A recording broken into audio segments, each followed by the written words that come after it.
Good evening. Good evening, then. Thanks So, for having me. before we go on and talk about your top liberos, we have to talk about what just happened. Siyempre, panalo Ateneo. I'm sure you're very happy in particular. What do you make of that game? What did you see? And are Ateneo on the up and up? Oh, definitely I was surprised that it only went to 3 sets. We were expecting a very long match between these two schools, coming off from their second round encounter. It was definitely good for Ateneo that they finished in 3 sets because they will be coming up against UST in the playoffs. So may konting pahinga sila before they start that match tomorrow. It was a good game for them all around, great defense, and 3 scorers for Ateneo ended with double digits. Almost 4 players ended with double digits. So it was a good game for them all around. Really proud of them, Yeah, for sure. And as me and myself. Bias? Nasal si Pao eh. So, pero then, for the fans that are watching, right, it's gonna be a step ladder format now. Very similar to your first championship with Ateneo then. Any maybe words of wisdom? What are they gonna be about to, yung makakaharap nila dito sa step ladder? Medyo mahirap yung journey nila dito to get to the finals. Oh, definitely. It won't be a walk in the park. Malalakas yung magiging kalaban ng Ateneo, even, UST, if they do get to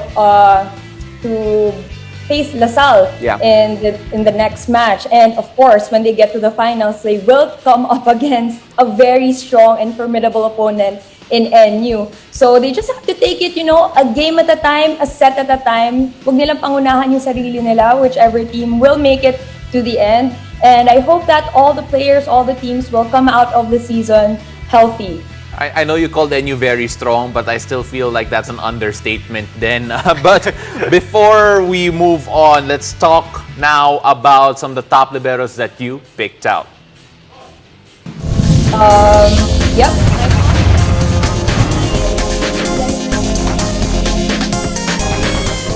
Definitely Hazareno. Hi, sorry then, LaSalle. we had to roll a graphic that had your name on it right before we started. But there it is. So the top pick for Denise's Little Liberos in UAP Season 84. Sorry, alam ko excited ka din. So before all of that, let's start off with your criteria. Anong criteria mo for picking the best liberos out there? Definitely their impact in the team. Di mawawala dapat yan. As a libero, syempre, limited naman yung score.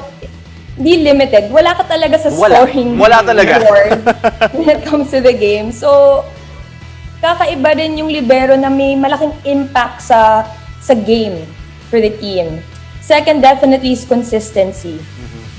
Di mawawala yung consistency sa good libero, and definitely it has to show in the stats that you're doing well. Of course, the numbers don't lie, no? Coming from you, former best libero then. But let's go on to your list. You started off with Jen Nierva. I mean, they're undefeated, and probably she's one of the main reasons also why. Because she's like anchoring their defense. What can you say about her then? Oh, she's definitely a good leader for their team. Despite, having superstar teammates that know what they're doing, iba pa rin yung pagiging vocal niya. Yeah. And she knows when to speak up, and she knows when to, rearrange their defense, keeping the team together, keeping the defense alive. Yun yung gusto ko kay Jen, and of course yung consistency and maturity niya in the games. Arguably the most consistent libero out there, especially given the record of NU this season in particular. Now let's move on. Hazareno. I'm not even going to go into a deep dive of what she's been doing so far. I'll let you do it.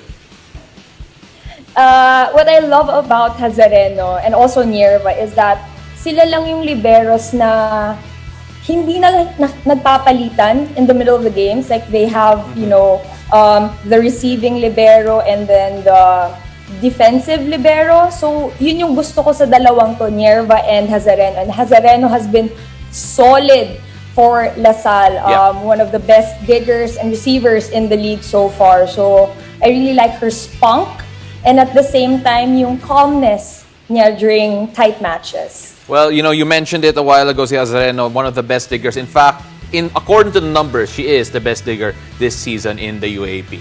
And of course, she talked about NU's Nierva, La Salle's Hazareno, but you also want to talk about Doromal from Ateneo. Bias nga eh. Oo nga eh. Oh. Of course, but the numbers don't lie also. Den also said that. Yeah. Absolutely. Numbers don't lie, that's correct. I mean, you have to consider that Doromal did not play most of the first round this season. So, just imagine if she did, she would probably be one of the top 2 receiving liberos in the league. And malaking bagay rin na nakatulong yung consistency niya in receiving for Maraguinot to set up good plays for Ateneo. Yeah. Given na nga na run na siya ng plays for the middle hitters, and also number 3 na ang Ateneo in receptions, ending the elimination round. And then as a libero, how hard is that? Not really playing in the first round that much, and then in the second round, naging main piece na siya for this Ateneo defense. Oh, it's definitely hard. I mean, I think she was in quarantine for some time. Yeah. That's why she wasn't able to play in the first round. So that is a huge factor. I mean, di natin alam yung magiging condition niya coming into the games. And that's pretty intense. Every other day sila naglalaro. So really kudos to her for stepping up for Ateneo. And it's not easy coming off the bench and then alam mo, nagpapalitan kasi sila ni Danny for playing time. So that's really hard also kasi malamig ka and then you're gonna go back inside the court. So on and off, on and off. So really kudos to her and Danny for doing a great job for Ateneo. Alright, so you mentioned Nierva, Hazareno, and Doromal. And according to our script, you have an extra pick. It's not on my script in particular. So, magulat na lang ako. And this is very true. So, then, who is your bonus pick for this list? My up-and-coming libero would have to be Bernadette Pepito of UST. Okay.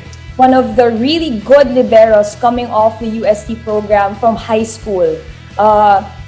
Decorated libero, and I like her hustle in the games. Yun rin, she is the defensive libero for UST, so she has been doing a really great job at that. And I want to see more of her in the next coming season. She is actually very, very young, a rookie, if I'm not mistaken, for UST. So we would love to see more of this girl in the near future.